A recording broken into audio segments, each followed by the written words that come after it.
off one day, we're out on a night trip, we get back around just sunset, gearing up. And in the morning, it was still dark, and I'm walking down the aircraft, but the sun was just coming in the window of the plane, just enough. And I just happened to glance up, and I saw a little hole, or 2 or 3 little holes, the size of a toonie, here and there, up in the... What it was flak. As far as I know, it goes up as a bomb and explodes into maybe 100 pieces. And if these little pieces hit a pilot, hit the engine, or hit the right spot, he's done a fair bit of harm earlier knowing. We got word from the group that we're going back to England for D-Day.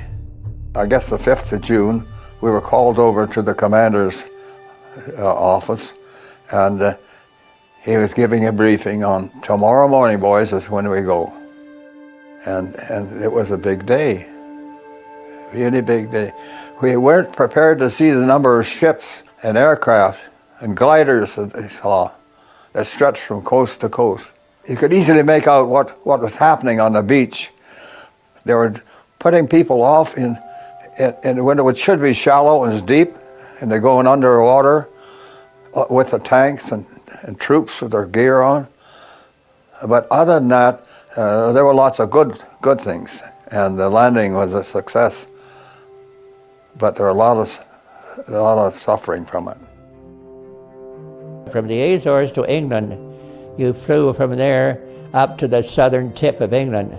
We had a sort of a 10.5-hour flight plan to fly into southern England. So, but when we got about 300 miles away, we hit terrible headwinds. We couldn't get rid of the headwinds. We could see the coast.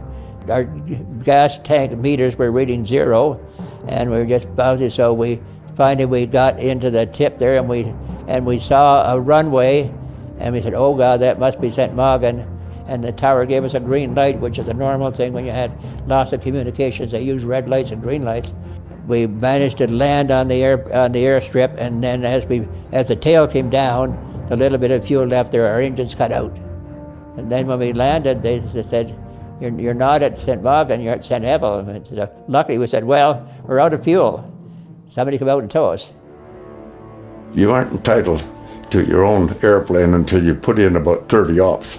See, but I only had about 9. But the pulver was being used as a spare because nobody wanted it, because somebody else had named it. They wanted to put their own name on. So I asked the CEO if I could have it, and he gave it to me on my 9th op. It took 4 of them to get me through the war. Second pulverizer, the Americans were fighting the Battle of the Bulge down in the Ardennes, and it was snowing. So they were deprived of their air support, and they were taking a real beating down there. They lost a lot of men. So we went down there to help the Thunderbolts. We were strafing all the German vehicles that were stuck at a roads crossings. And I was strafing the tank, and ground fire damaged my tail. So I climbed it up to 7,000 feet. I got it back to Holland, and then I bailed out. Bailing out of a Typhoon is tricky. Any fighter, the way you bail out, you get rid of the hood, and you bunt the stick forward, and it throws you out of the plane.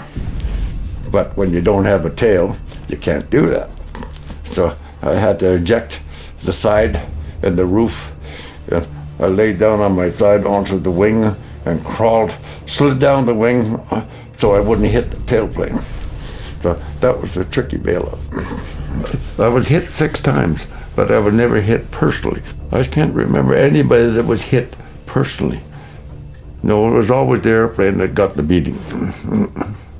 There were many, many people involved in Army, Navy, and the Air Force. And many, many were doing their job, doing it for their country. And like I told you once before, that to have that Canada badge on your shoulder amongst everyone else meant something.